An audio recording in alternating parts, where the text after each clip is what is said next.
Hi everyone, how are you guys doing? I hope you are all well. And yeah, welcome to another knowledge sharing video type thingy. So, what are you watching in the background? Well, this gameplay was recorded some days ago, and it was just, I was hanging out in Warframe, did my daily stuff that I wanted to do, and I didn't really know what I wanted to do next. So I went into the recruiting chat and just yeah, was looking around who was doing what, and this guy actually asked me, hey, I am bringing a Woven to a dark sector defense mission. I would like to have some company, and I thought that suits me perfect with Woven. Yeah, the role was clear. He would be the crowd controlling frame, and yeah, my job was to deal as much damage as I could with as much area of effect damage as I could. So yeah, I went for my Tone Core, which has one forma on it at this point. I did put the second one on top after this mission. And yeah, so my little snow globe there is our backup plan if the worst thing happens and he gets one-shotted at the higher waves. And yeah, so I have made you a little overview over the loot tables and stuff like that, just basic little visuals. I will share them with you in just a moment, don't you worry. And yeah, so you are seeing the last 7 or 8 waves of this defense. We went for a 20 wave defense just to get the full rotation on the loot tables, which is good to know if you are planning on farming some stuff. And yeah, with his Woven, as you can see, he makes them completely useless. The enemies are just there, just asking to get freaking crushed, and the Tone Core did do a very good job on crushing them. So yeah, it was a ton of fun, and yeah, it's just an example to show you that even with 2 frames, you don't even need a full squad. With 2 frames, know your role, and you can do a really good job in these missions. And that's the kind of title of this thing, squad synergy, and yeah, how to farm effectively and stuff like that. So with all the knowledge that I gathered in my, it's over 10 days playtime right now, so about 250 hours or something like that, I have picked up quite some knowledge with or from other guys in the clan, from guys in the Alliance, sorry there, and just from other people on YouTube as well, like Tactical Potato and stuff. He is one of the coolest guys to watch, if you're asking me. And yeah, so let's get into it, shall we? We are nearing the point of the wave 15 soon. So at wave 15 we will take a closer look what happens there. Basically I got a phone call from a good buddy and graphical advisor, and yeah, he was just like, hey, I'm on my way home, are you at home, can we just sit together, talk together, drink coffee together, have some fun. And yeah, that's what we did at the end. So let me prepare the first graphic, the first visual, and we will talk about that in just a second. Bam! Just a little title in there. As you can see, we do have items A, which are common drops or common loot. In our case, this goes for defense, survival, excavation missions. Items A common, items B are uncommon. So you get the idea, right? There will be a third one, and you guessed it, it will be item C, which are rare drops, and we will get this overlay right now. There we are. Rare drops are item C. Now, to determine which loot you get, you have these 3 pools of items, and they are picked in a rotation, and the rotation is as following. It's A, B, C. So, in case of defense missions, what does that mean for us? Simple as that. 5 waves, rotation A. After 10 waves, you get rotation A again. After 15 waves, you get rotation B, and after 20 waves, you get drop from the loot table C.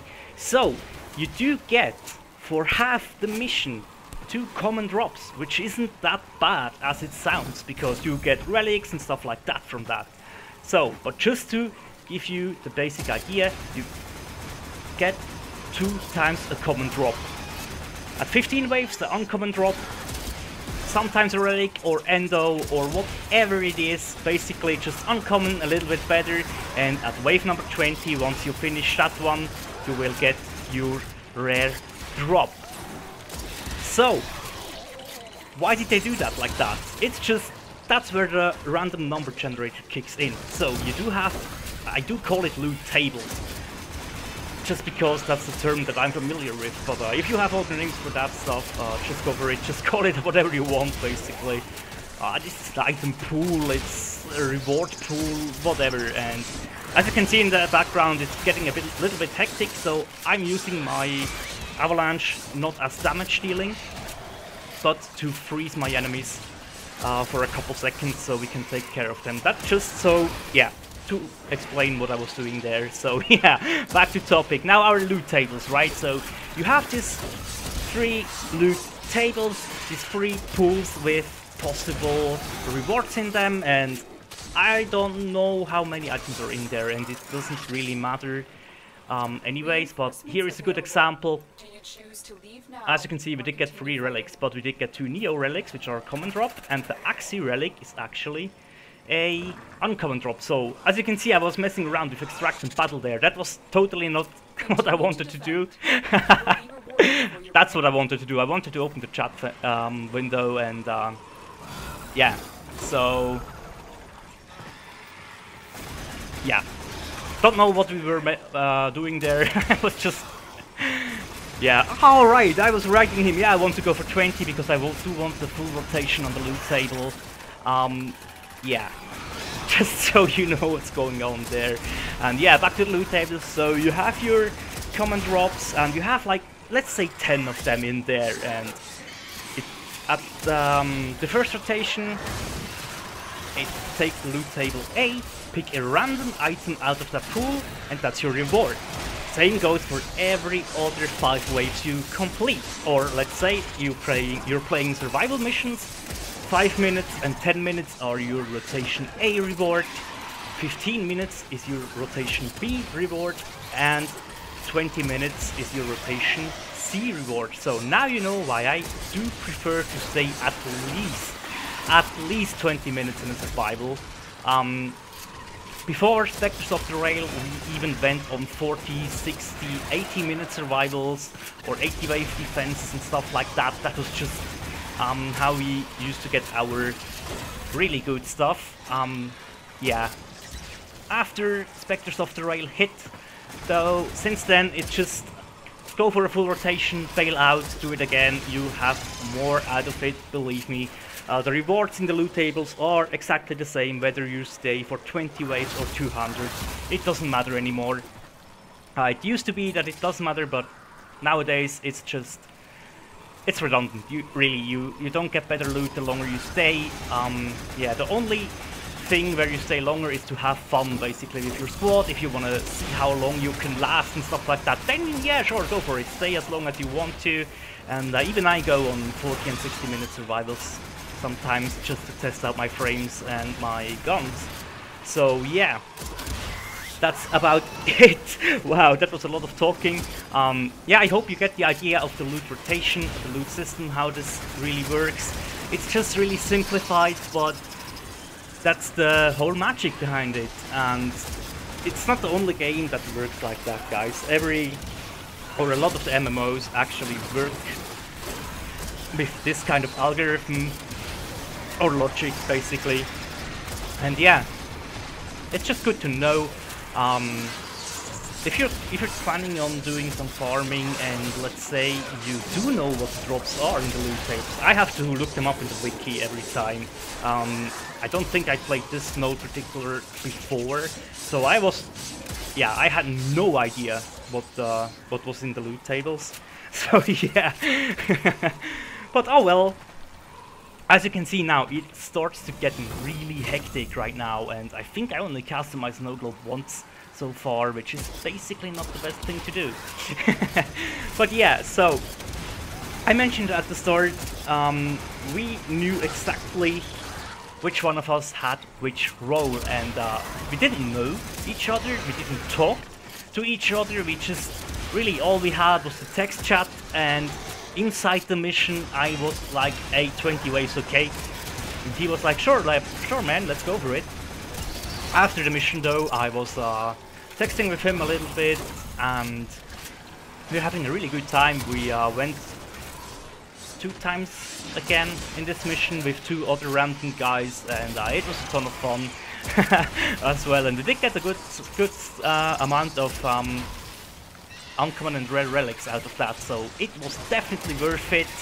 And yeah, he is on my friend list now, so in the future, when we are both online, and here's the moment where he went down, I wasn't paying too much attention on this side of the map and totally messed that up, so yeah, I do blame me.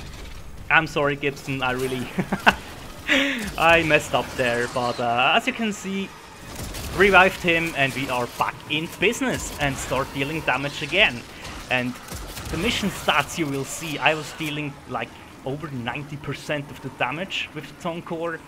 But without him, I would not be able to do that. That's just, it's as simple as that.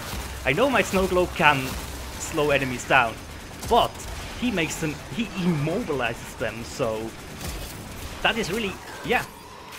Without that ability, we wouldn't have lasted that long.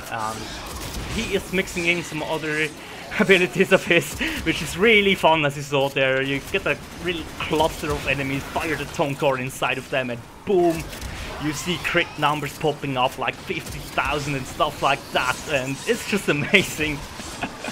This is yeah, really fun stuff to do. And yeah, so wow, that was a little bit of knowledge sharing there about loot tables, about how this exactly works. And yeah, I hope you have learned something, or you were even interested in stuff like that.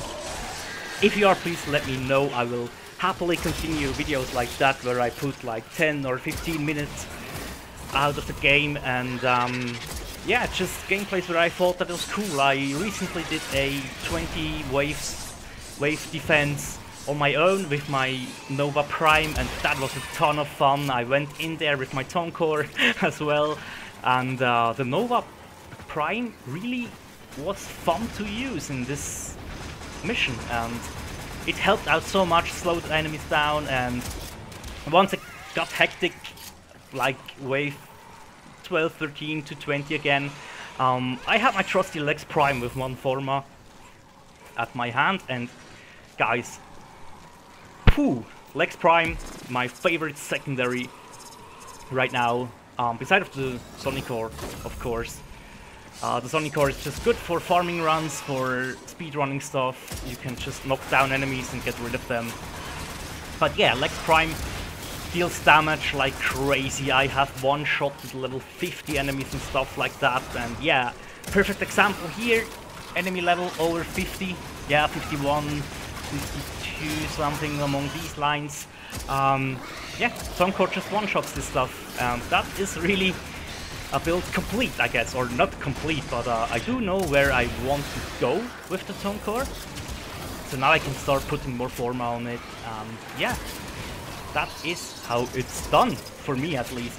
So yeah, guys, I hope you liked this video. If you did, please leave me a like on the video, it does help me out a lot. Leave me feedback in the comment section down below. Let me know what you guys want to know, what you really are interested in. And yeah, I unlocked all quests for me right now, so I'm on the last 3 quests, and I will be able to finish them soon. So yeah, I will keep you informed on that. And yeah, that is pretty much it. I want to say thank you very much for watching, guys. As always, it's greatly appreciated. Every like, every view, every comment. It's just awesome. I am doing this just for fun, and yeah, it's cool. It's really cool. I like it. I love it. I will continue it, and we will see us in the next Warframe or another game video, like Minecraft Skyblock is coming soon. And yeah, see, loot for days. Take care, guys. Bye bye.